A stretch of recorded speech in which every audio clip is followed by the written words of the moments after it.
Hi viewers.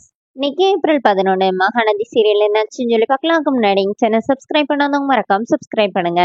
இன்னைக்கு என்ன அப்படின்னு சொல்லி பார்த்தீங்கன்னா, இங்க வந்து அஜய் வந்து என்ன சொல்றாருன்னா, விஜய் கிட்ட இந்த மாதிரி நான் வந்து ஒண்ணுக்கும் ஆகாதவன், என்னால எதுவும் செய்ய முடியாது தானே நீ நினைக்கிற, ஆனா என்னால வந்து கல்யாணம் பண்ணிட்டு அந்த பொண்ணை வந்து இது பண்ண முடியும் அப்படிங்கிற மாதிரி எல்லாம் பேசிட்டு இருக்கிறாரு. அப்போ உடனே விஜய் வந்து அப்படி அமைதியா நின்று பார்த்துட்டே இருக்கிறாரு. இப்போ காவேரி என்ன சொன்னாங்கன்னா, ஏங்க அவங்கள பத்தி உங்களுக்கு தெரியலங்கன்னொடனே, ஏமா நீ சும்மா இரு நீ சொல்லுன்னு சொல்லிட்டு விஜய் பேச சொல்றாங்க.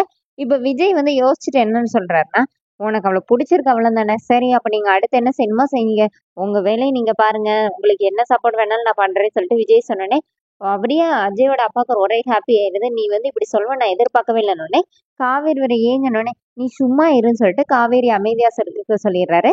இங்க என்ன ஆகுதுன்னா, நிவினும் யமுனாவும் ஹோட்டல் வராங்கல்ல, ரெஸ்டாரண்ட்ல உட்காந்து சாப்பிடும்போது இந்த மாதிரி நிவின் வந்து யமுனா கிட்ட பேசிட்டு இருக்கிறாரு. உன்னோட லட்சியம் என்னன்னு சொல்லியிருக்க ஞாபகம் இருக்கனோடனே, இந்த மாதிரி ஐஏஎஸ் ஆகுறது எனக்கு வீட்டில் இருக்கிற பிரச்சனையை நினைச்சாலே எனக்கு படிக்கவே தோண மாட்டேங்குது அப்படின்னு சொல்லிட்டு நம்ம கல்யாணம் பண்ணிக்கலாமா அப்படின்னு கேட்குறாங்க. இப்போ நிவின் வந்து பக்குவமா அட்வைஸ் பண்றாரு. இந்த மாதிரி நான் எப்பவும் உன் கூடவே தானே இருக்கிறேன், உன்னோட லட்சியம் என்னது, ஃபர்ஸ்ட் ஐஏஎஸ் ஆகணும் தானே, அது ஆகுற வரைக்கும் நான் உனக்கு ஹெல்ப் பண்றேன், நீ அந்த வேலையை பாரு, அதுக்கப்புறமா நம்ம எது வேணாலும் பார்த்துக்கலாம் அப்படிங்கிற மாதிரி அட்வைஸ் பண்ணி கூட்டிட்டு வராரு. இங்க என்ன ஆகுதுன்னா, காவேரியும் விஜயும் வந்து கார்ல போயிட்டு இருக்காங்க.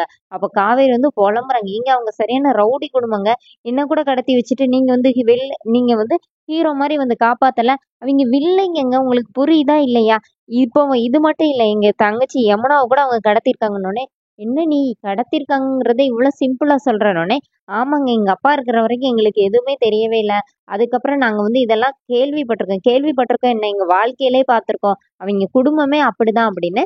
அப்போனே விஜய் என்ன சொல்றாருன்னா, இங்க பாரு, நான் சொல்லி அவன் வந்து என் கூட பிறந்த தம்பி, அவன் நான் சொன்னா கேட்பான் அப்படிங்கிற சுச்சுவேஷன்லன்னா நான் சொல்லலாம், அவங்க என்ன நான் சொன்னா கேட்க மாட்டாங்க அப்படின்னு மனசுக்குள்ள என்ன நினைக்கிறாருன்னா, நானே நிவினை சேவ் பண்றதுக்காக தான் இந்த மாதிரி பண்ணிட்டு இருக்கிறேன், நீ அதை கூட புரிஞ்சுக்க மாட்டேங்கிறியே அப்படின்னு சொல்லிட்டு விஜய் வந்து காவேரியை வந்து அப்படி மனசுக்குள்ளே திட்டிக்கிறாரு.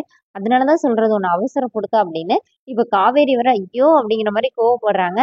இங்க என்ன ஆகுதுன்னா, நிவின் கூட வந்து யமுனா வந்து பைக்ல வராங்க. அப்போ வந்து ரொம்ப தூசியா பறக்குதுன்னு சொல்லிட்டு அவரோட கூலிங் கிளாஸ் கழட்டி யமுனா கொடுக்குறாங்க. இப்ப யமுனா என்ன நினைக்கிறாங்கன்னா, நான் கலெக்டரானு நீங்க என்ன கண்டிப்பா கல்யாணம் பண்ணிக்குவீங்கல்ல, நான் அதுக்காண்டினாச்சும் கண்டிப்பா கலெக்டர் ஆவேன் அப்படிங்கிற மாதிரி அவங்க நினைக்கிறாங்க. அதோட என்னோட எபிசோட் எண்ட் பண்ணியிருக்காங்க. தேங்க்யூ.